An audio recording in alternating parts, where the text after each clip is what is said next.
Okay जी, लगता है कि डीवीएसए वालों ने फैसला कर लिया है कि वो जो टेस्ट का जो सिस्टम है उसको ठीक करके रहेंगे। ये इस वीक की दूसरी बड़ी जो है ना वो न्यूज है। पहली न्यूज तो जो मैंने आपको 2-3 दिन पहले दी थी, वो जो हो रही है, वो जो टेस्ट की बुकिंग सिस्टम और जो एग्जामिनर वो इंट्रोड्यूस कर रहे हैं, वो तो एक तरफ वो मामला चल रहे हैं, उसके लिए रजिस्ट्रेशन की जरूरत है। लेकिन कुछ महीने पहले उन्होंने जो टेस्ट का जो कंडक्ट करने का जो तरीका था उसमें कुछ तब्दीलियां की थी। ट्रायल बेसिस के ऊपर उन्होंने 20 टेस्ट सेंटर में ऐसा किया था, जो कि एक कामयाब हुआ। वो जो एक्सपेरिमेंट था, उनका जो तजर्बा था वो कामयाब हुआ। अब वो पूरी कंट्री में जो है ना वो लागू करने जा रहे हैं और अगले वीक से वो इंप्लीमेंट हो जाएगा। अगले वीक से जो भी टेस्ट होगा वो नए सिस्टम के तहत होगा और उस नए सिस्टम में हमने 3 बड़ी तब्दीलियां की हैं। 3 बड़ी तब्दीलियां जो आपको पता होनी चाहिए। सबसे पहली तब्दीली तो ये है कि अगर आपको याद हो, या पहले जो जैसे हमने आपको बताया था कि पहले ये हुआ करता था कि एवरी थर्ड अगर 3 टेस्ट अगर कोई एग्जामिनर करता है तो उसमें से एक में वो इमरजेंसी स्टॉप करवाया करता था।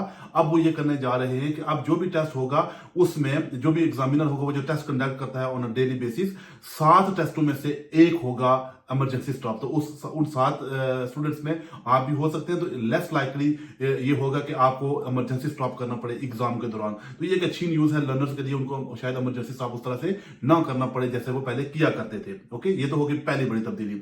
दूसरी तब्दीली ये है कि पहले वो ये किया करते थे कि आपको बार बार रोका करते थे, जैसे 4 बार मिनिमम रिक्वायरमेंट थी उनकी to pull up on the left and move off करने के लिए। तो उसमें भी काफी प्रॉब्लम होते थे लोगों को, पुल अप जगह ढूंढने में और वो मूव ऑफ करने में वो फेल हो जाते थे। तो ये दूसरी तब्दीली वो कर रहे हैं, उसमें उन्होंने कहा कि 4 के बजाय अब वो 3 हो जाएंगे। तो आपको 3 बार वो pull up on the left and move off करवाएंगे। तो ये भी अच्छी अचीवमेंट है, अच्छा फैसला है। तो उससे ये होगा कि कम से कम एक जो है ना वो pulling up on the left कम हो गई, जिसका आपको फायदा होगा। तो ये 4-5 करवाया करते थे, अब वो 3 करवाएंगे। तो ये होगी दूसरी बड़ी तब्दीली। और इसी सिलसिले की जो तीसरी बड़ी तब्दीली है वो बहुत इंपॉर्टेंट है और वो है इंडिपेंडेंट ड्राइविंग। तो पहले ये हुआ करता था कि आपका इंडिपेंडेंट ड्राइविंग का जो पार्ट होता था वो 15 से 20 मिनट चलता था और उसमें ये होता था कि आपको या तो सेट नैव पे ऊपर गाड़ी चलानी होती थी या जो है ना वो साइंस को फॉलो करना होता था। लेकिन अब क्या होने जा रहा है, अब थ्रू आउट द टेस्ट जो है ना वो इंडिपेंडेंट होगा।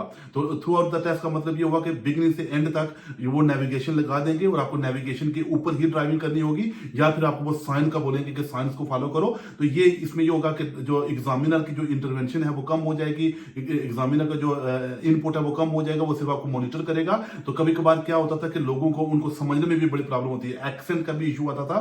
तो एग्जामिनर का जो एक्सेंट होता था उसमें भी प्रॉब्लम होती थी लोगों को अंडरस्टैंड करने में। तो अब वो मसला हल हो गया, वो आपको बता देंगे कि आप फ्रांस साइन को फॉलो करो और थ्रू द टेस्ट आपको साइंस को फॉलो करना होगा। तो साइंस को या फॉलो करेंगे या सेट नैव लगा के सेट नैव के ऊपर ड्राइविंग करेंगे। तो ये अगर देखा जाए ओवरऑल तो ये 3 बड़ी तब्दीलियां होने जा रही हैं और ये इंपॉर्टेंट तब्दीलियां हैं जो अगले वीक से लागू हो जाएंगी। Thank you very much.